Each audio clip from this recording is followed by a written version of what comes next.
नमस्कार। मंजूषा आर्यस में आपका स्वागत है। ये चैनल हमने आर्यस एक्सपीरियंस के लिए शुरू किया है। इसमें हम आर्यस से संबंधित विभिन्न विषयों के बारे में अध्ययन करेंगे। वर्तमान में हमने इसमें डेली करंट अफेयर्स की एक सीरीज शुरू की हुई है, जिसे हमने 4 भागों में बांटा है। पहले भाग में हम राजस्थान, राष्ट्रीय तथा अंतर्राष्ट्रीय समसामयिक से संबंधित विषयों पर चर्चा करेंगे। दूसरे भाग में हम एक फेमस स्कीम या किसी भी प्रोग्राम के बारे में चर्चा करेंगे। तीसरे भाग में हम कोई विशेष चर्चा का विषय जो हाल ही में रहा है उसके बारे में जानकारी प्राप्त करेंगे। और चौथे भाग में राजस्थान के प्रतिष्ठित लोकल न्यूज़पेपर में से किसी एक विषय पर आपको प्रश्न लिखने के लिए दिया जाएगा। This is about me. My name is Parvesh तनूरिया।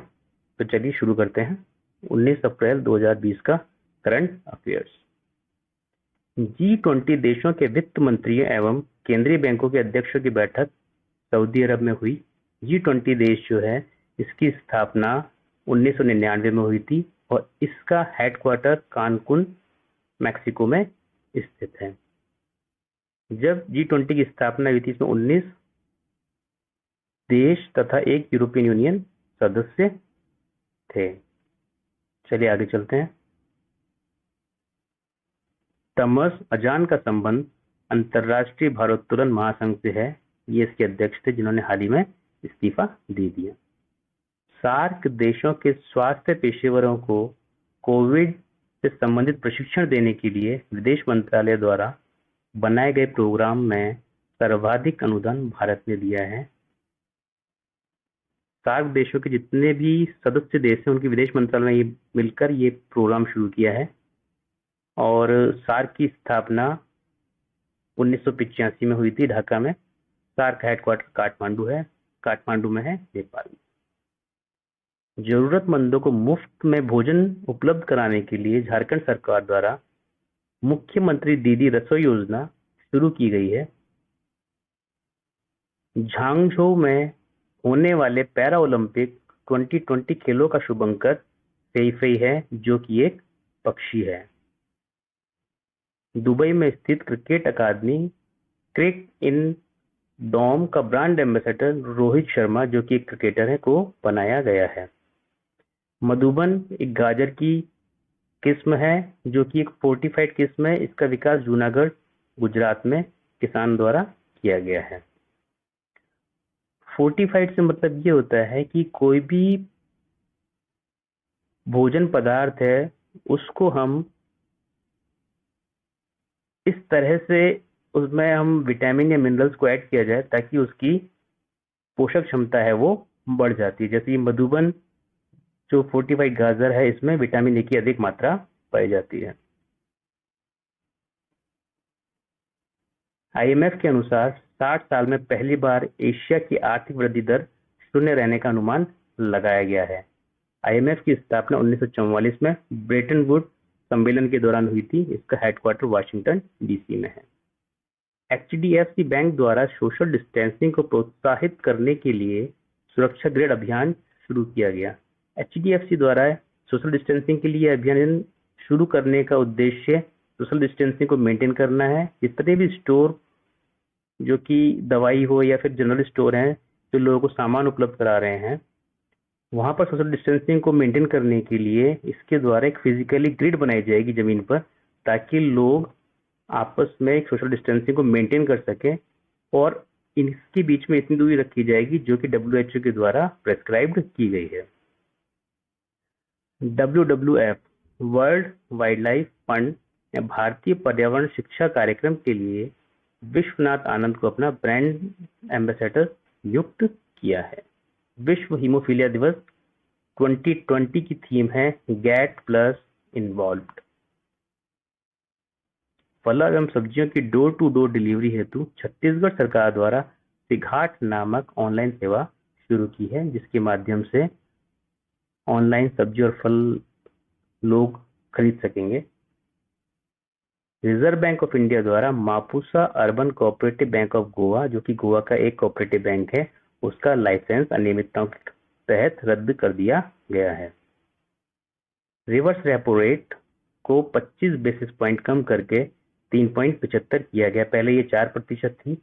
Reverse repo rate वह दर होती है जिस दर पर रिजर्व बैंक ऑफ इंडिया बैंकों को ब्याज देता है। जब बैंक के पास अतिरिक्त धन होता है तो बैंक अपना पैसा रिजर्व बैंक ऑफ इंडिया में जमा करा देते हैं। तो रिजर्व बैंक ऑफ इंडिया के द्वारा जो बैंकों को ब्याज दिया जाता है उसे रिवर्स रेपो रेट कहा जाता है। ये हमेशा रेपो रेट से कम होती है। चलिए आगे चलते हैं। दिल्ली सरकार द्वारा डोर टू डोर कोरोना का सर्वे करने के लिए एसएस कोरोना ऐप लॉन्च की है। बिली डेविस अमेरिका के प्लेयर हैं जिनका संबंध फुटबॉल से है। लॉकडाउन में राजस्थान में विद्यार्थियों को पढ़ाने के लिए सरकार द्वारा स्माइल योजना शुरू की गई। यह सोशल नेटवर्किंग बेस्ड एक ऐप है जिसके द्वारा विद्यार्थी अपनी पढ़ाई जारी रख सकेंगे लॉकडाउन के दौरान। राजस्थान सरकार द्वारा पहले भी एक प्रोग्राम शुरू किया गया था रेडियो विद्यार्थी, जिसके माध्यम से विद्यार्थियों को कोर्स से संबंधित मटेरियल उपलब्ध कराया जा रहा था। पर दोनों में फर्क यह है कि वो रेडियो के ऊपर एक प्रोग्राम था और ये सोशल नेटवर्किंग का प्रयोग करके पढ़ाया जा रहा है स्माइल योजना के तहत।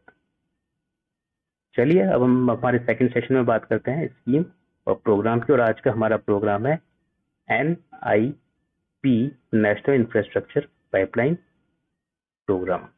तो देखते हैं क्या है इसके बारे में। भारत सरकार ने आधारभूत संरचना के विकास के लिए आतानु चक्रवर्ती की अध्यक्षता में एक समिति गठित की थी। उसी के आधार पर आधारभूत संरचना जैसे रोड हो गया, एयरपोर्ट हो गया, इंडस्ट्रीज हो गई, इंफ्रास्ट्रक्चर हो गया, पोर्ट्स हो गया आदि के विकास के लिए 28 राज्यों के लिए 102 लाख करोड़ रुपए की यह योजना शुरू की है। जितना भी खर्च होगा उस खर्च में से सर्वाधिक खर्च ऊर्जा क्षेत्र में किया जाएगा। इस परियोजना में होने वाले खर्च में केंद्र, राज्य तथा निजी क्षेत्र का अनुपात 39:22 होगा। मतलब केंद्र 39%, राज्य 39% और निजी क्षेत्र 22% खर्च करेंगे। इससे लाभ क्या होगा? रोजगार व्यवसाय में वृद्धि होगी, जीवन यापन में सुगमता तथा उत्पादन केंद्रों में केंद्रित व्यय बढ़ेगा, आर्थिक गतिविधि एवं सरकार के रेवेन्यू में वृद्धि होगी। तो यह था इस योजना के बारे में। तो चलिए हम चलते हैं आगे विशेष चर्चा में। आज की चर्चा का विषय है BCG वैक्सीन। जिन देशों ने यूनिवर्सल BCG वैक्सीन प्रोग्राम अपने देश में शुरू किया हुआ था उन देशों में कोरोना की वजह से होने वाली मौतें कम हुई हैं एज कंपेयर टू उन देशों के जहां पर यह यूनिवर्सल प्रोग्राम लागू नहीं था। कौन कौन से देशों में लागू नहीं था? जैसे अमेरिका हो गया, इटली हो गया, फ्रांस हो गया, जहां पर कोरोना से होने वाली मौतों की संख्या बहुत अधिक है। यूनिवर्सल वैक्सीन प्रोग्राम का मतलब ये होता है कि सभी व्यक्तियों को कंपल्सरीली ये वैक्सीन दी जाती है। चलिए अगला देखते हैं इसी में। यह टीबी का एक टीका है BCG। इसे जन्म के समय या जन्म के 1 वर्ष के भीतर लगाया जाता है। टीबी जो है यह एक संक्रामक रोग है जो माइकोबैक्टीरियम ट्यूबरकुलोसिस नामक बैक्टीरिया से फैलता है। तो आज के सवाल में है आपके लिए टिप्पणी लिखनी है आपको किस पर? आमेर का किला। इसी के साथ आज का हमारा करंट अफेयर्स समाप्त होता है। कल हम नए करंट अफेयर्स के साथ आपके सामने वापस हाजिर होंगे। तब तक के लिए नमस्कार।